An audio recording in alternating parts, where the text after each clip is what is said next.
Good morning from Athens. My name is Alexia Tasuly, and I'm delighted to participate in Olympia Forum.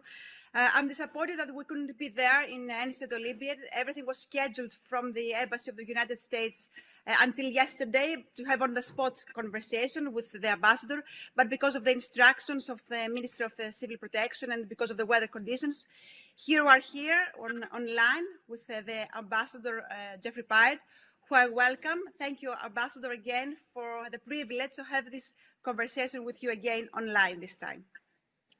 Thank you, Alexia. I'm really delighted to be able to do it. Like you, I'm really sorry not to be in Olympia on this rainy morning. You know, it's Western Greece is a region that I've gotten to know pretty well over the past 4 years. It is, of course, the home of our most important annual Air Force exercise, which I visited every year. And of course, it's also the home of Patras. And I count it as a source of pride that I've been able to get to know Patras pretty well over these years. We've put a lot of energy as an embassy into the issues of high technology and digital entrepreneurship. I was thrilled when Think Silicon, one of the companies at the Patras Technology Park that I had visited a few years ago, was acquired by one of the giants of the technology industry in California, Applied Materials. And of course, I've been to Patras a couple times for the Race of Sacrifice, the bike race from Patras to Kalavrita. So my body remembers that well. We also are really looking forward to next year, the Greek bicentennial in 2021, and the history there that Western Greece played such an important role in. And then finally, as a Californian, I've got a special focus on ancient Olympia. I always say to Americans, it's probably the least well-known, most important classical site in all of Greece. And we're hosting the Olympics in 2028 in Los Angeles.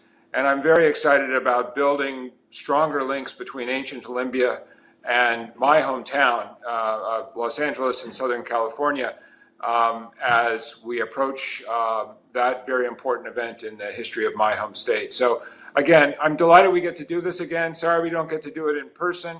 I thought funny, and my German counterpart had a terrific conversation, and I hope we can meet the same standards this morning. I'm sure we will, Mr. Ambassador. So let me start our conversation on the US elections. We have then less than 2 months for the elections. And the main question here for us here in Greece is if Joe Biden wins the elections, what his administration in foreign policy would mean for the Greek interests. My question is also, what will mean if Donald Trump wins again, since a lot of Greek Americans voted for Trump before, but now they seem to be a little bit disappointed and they're not certain who are going to vote this time. So I have to be really careful on this one, Alexia. I'm a career official. My usual answer on these issues starts with, I don't do domestic politics. Moreover, we have a law in the United States which prohibits me from getting involved in any way at all with our internal democracy, which is how it should be. What I will say is it's a source of great pride to me that there is such strong bipartisan Republican and Democratic support for the U.S.-Greece relationship.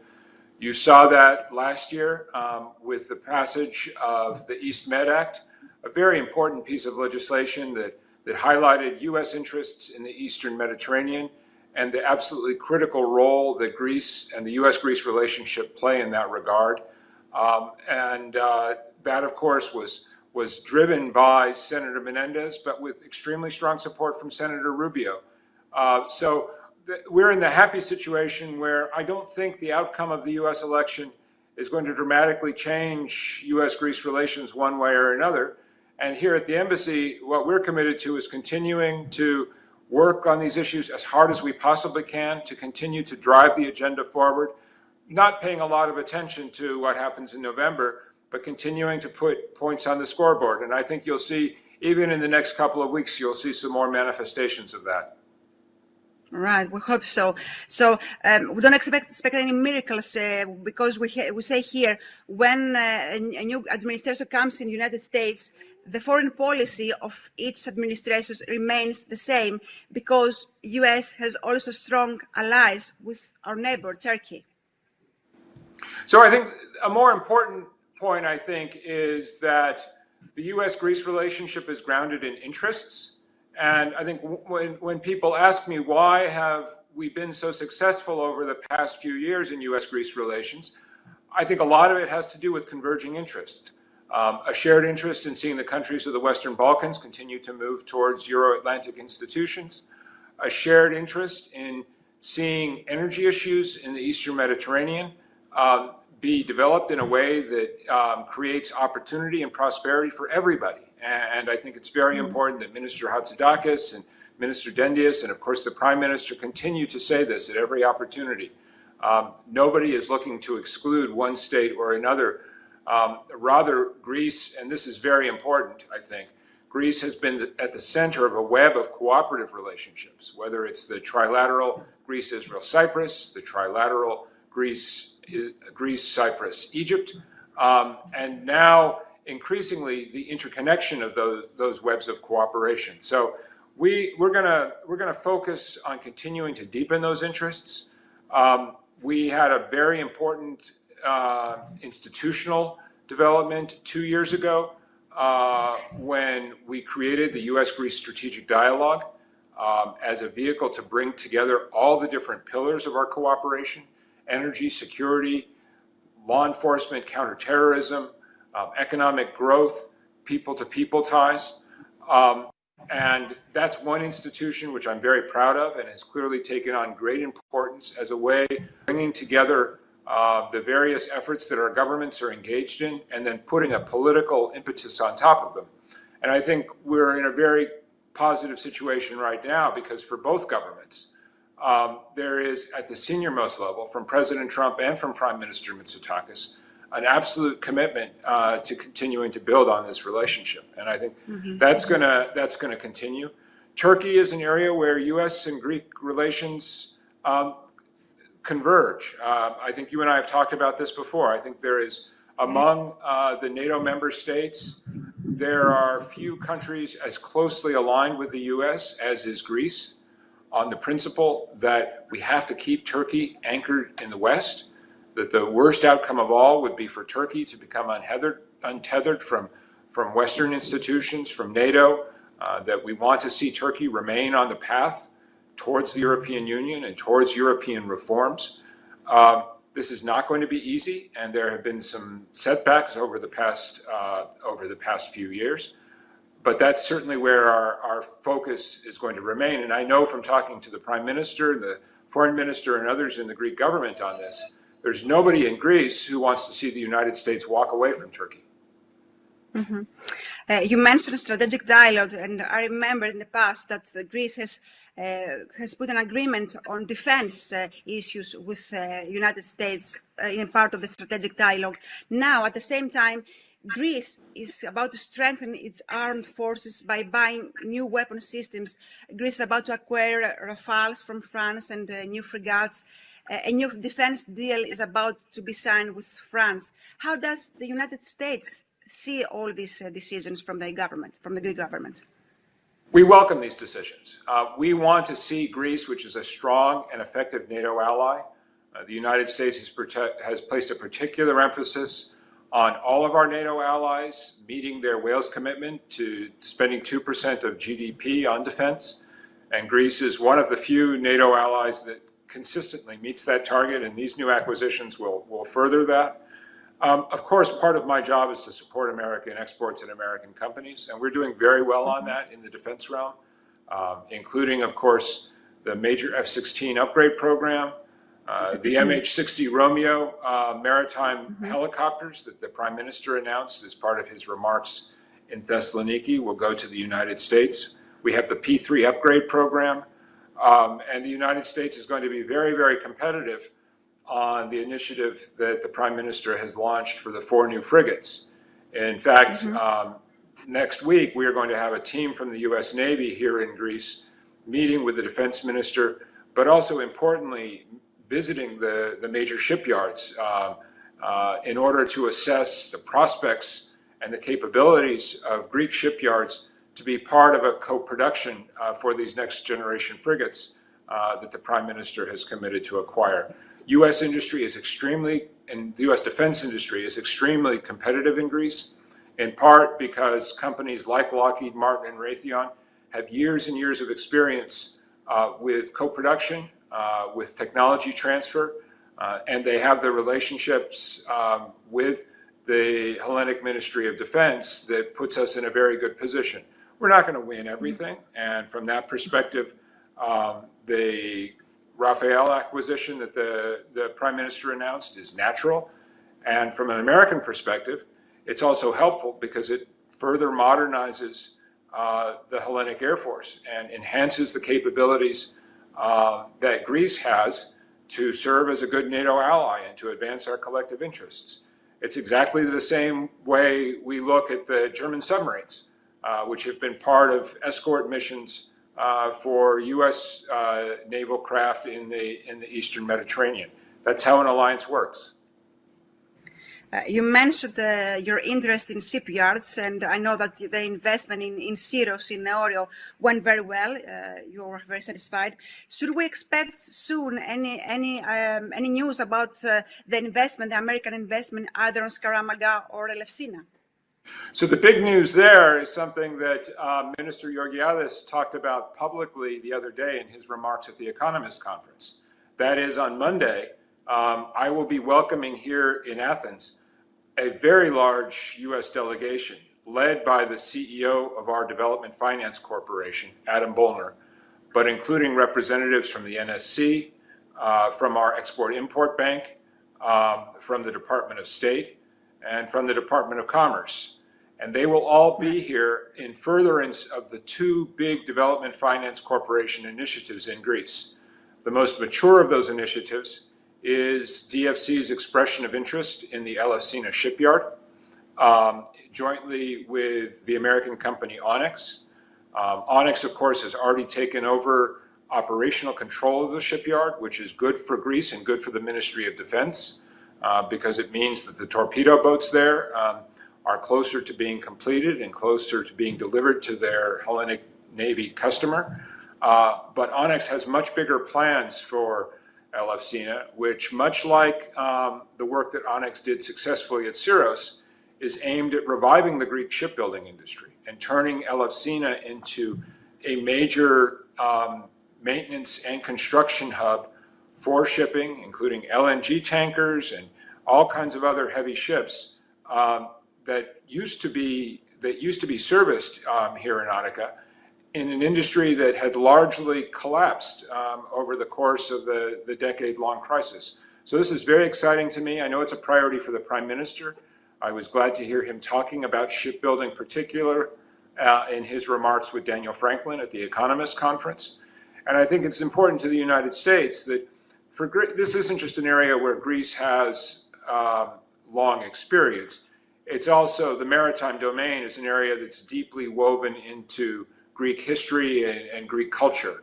When I go to Syros, there's so much pride among the shipyard workers there that they have gotten back to work and they are delivering quality products again. But there's also pride among these world-class champions of global shipping, companies like Sakos and Procopio, and Martinos, all of whom are very pleased to be able to bring some of their vessels to Syros, and we hope eventually to Elefsina for maintenance and repair. Right. Now allow me to move on from investment and economics to politics, strictly politics, and to the Greek-Turkish relations, because it's going to be... I knew we'd get there eventually. It's my favorite subject these days. So we have the Greek-Turkish relationship, but do you see that the escalation is going to be ever possible between the two countries? Because we're waiting for the exploratory talks, but they haven't been announced yet. And how do you see the role of Germany as a mediator between Ankara and Athens these days? So I listened carefully to what my friend and colleague Ernst had to say, and I think we have very similar perspectives, which is no surprise because we've been coordinating closely. This is a great example of effective transatlantic burden sharing and cooperation. Germany, the United States, Greece, France, all of us have been working together on these issues. The return to port of the Order of Grace was an important de-escalation step. It's one that we strongly welcome. And now all of our focus, and I think that includes the Greek government, is on getting back to the exploratory talks, which we hope will provide a diplomatic means in order to address some of these long-standing issues of EEZ and continental shelf. We are very focused on the principle that these issues, as my boss, Secretary of State Pompeo, has said on a couple of occasions, need to be resolved through diplomacy and dialogue, not through military actions or confrontation on the high seas. So we were very glad to see the redeployment of the Order of Grace. I was also very glad to hear the signals from Ankara, from Kalin over the past few days, indicating that Turkey too sees the redeployment of the Order of Grace as an important gesture of de-escalation. So we've gotten this to the point where now everybody can go back to the diplomatic table.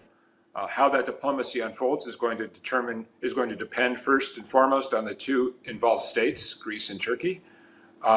We hope very much that all sides will continue to refrain from destabilizing actions that will again raise tensions and make it harder to achieve the diplomatic breakthrough that would allow us to see some of these issues resolved. I want to say one other thing on this, Alexia, which I think is really important, and I've had this conversation with a couple of people in the Greek government as well. I've obviously, and the U.S. government has spent a lot of time and energy on these Aegean and Eastern Mediterranean tensions over the past 2 months or so. I would much rather have my focus be on investment, economic recovery, defeating the pandemic, how we work together. So I think we share an interest with the Prime Minister in that regard as well. You mentioned Kalin's statements, and these statements were very welcome. Mr. Kalin said a message for diplomacy. At the same time, we see other officials and even Mr. Erdogan saying provocative statements. We have NAFTEX, a new NAFTEX in Cyprus for Barbaros and Yavuz, and new NAFTEX in the Aegean. So how can a dialogue take place when we have some officials having good statements in favor of diplomacy and some other actions that are not in favor of de-escalation? Yeah, no, this is the challenge of diplomacy, especially in a lively democracy like Greece's. You have a free press, everybody has different perspectives. Henry Kissinger used to say that you knew diplomacy was getting serious when people stopped talking in the press, or at least when you stopped reading about it.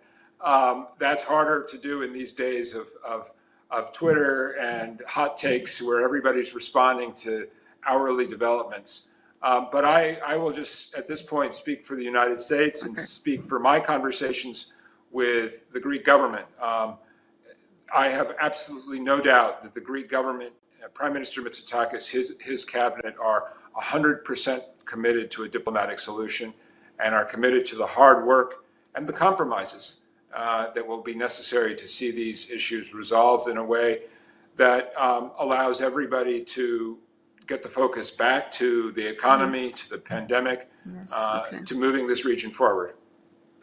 During this summer, was it the time that the two countries were close to a serious accident, like a serious crisis that we had in EMEA in 1996? Yeah, so of course you had a serious accident in the collision between the Limnos and the Kemal Reis. I think that was a real wake-up call for everybody. It was clear to us that the Greek Navy captain involved, the captain of the Limnos, acted quickly to avert an even worse accident. We strongly support the work that NATO has been doing in a very narrow, technically focused way to help the two governments reaffirm standard principles of deconfliction, the rules of the road, if you will, to avert this kind of accident in the future. We welcome that progress. We hope that it will be able to lower tensions. But I think it's important also to understand that NATO's agenda is very narrow. This is not a political negotiation, and this is not a replacement for the exploratory talks that will be led by Ambassador Apostolidis on the Greek side. It's focused narrowly on the question of how to make sure that these complicated and lethal military systems don't produce an accident between two NATO allies. Mm-hmm. Couple of more questions, Ambassador, and thank you for your time. On energy diversification, there's a great American interest in the harbor of Alexandroupoli. What are the perspectives from now on regarding the harbor of Alexandroupoli? So this is an incredibly exciting time in the U.S.-Greece energy story. You see increasing cooperation across a broad range of issues. U.S. exported LNG has accounted for about half of Greece's overall LNG imports so far in 2020. A lot of that is because of the expansion of the Rebethusa terminal. We're also working very hard to support all this other new gas infrastructure in Greece. The TAP pipeline, which will come online later this year, culminating literally decades of American diplomacy to build a southern gas corridor. The construction, which is now underway, of the IGB between Greece and Bulgaria, and then the FSRU in Alexandroupoli. I think what's especially exciting about the FSRU is its regional impact, because you see in the Bulgarian investment in the FSRU, which we had Borisov here in Athens just a few weeks ago, Serbia's decision to contract for capacity from the FSRU, and now just this week, the visit of Prime Minister Zaev. And I was really glad to be able to talk to the North Macedonian Prime Minister and to hear his strong interest in becoming, like Bulgaria, an investor in the FSRU and using the FSRU to bring liquid natural gas into North Macedonia. What's important here is that all of these countries that I've talked about, Bulgaria, North Macedonia, Serbia, they are all 100% dependent on Russia today. And that means they have no leverage on issues of pricing. It means that they are subject to the political manipulation of energy supplies that Russia has engaged in the past. And it means that they don't have options when it comes to developing their future energy mix. So the FSRU provides options. That's why the United States has supported it. I'm quite confident that the project is going to proceed now. In fact, the investors at this stage are oversubscribed. And I'm also very committed to continuing to work with American LNG suppliers so that just like the Rebethusa expansion, when the FSRU comes online, that a lot of the gas that goes through it comes from the United States. All these countries are going to continue to purchase Russian gas. That's fine. That's the nature of the legacy infrastructure. But the point is, Russia will never again be able to use gas as a weapon. Russia will never again be able to use gas to threaten the sovereignty and the policy choices of these governments in the Western Balkans who are looking to diversify their supplies and build their energy security. Mm-hmm. Thank you very much for your time, Ambassador. Our scheduled time is over. Thank you for your time and for your extremely interesting remarks. I hope we can do it next time in person, in Olympia maybe, or somewhere else. Thank you very much for your time. Thank you very much. Have a great day. And let me say also, I'm of course watching the rain out the window here, but having lived through cyclones in Hong Kong and seeing how damaging these can be, I'm really thinking about the people in the Peloponnese, especially the Western Peloponnese. So I hope everybody in Patras and Olympia and that part of the country stays safe over the next day or two. We hope so too. Thank you very much. I give the floor back to the forum in Olympia for a break and for the next panel. Thank you. Thank you very much.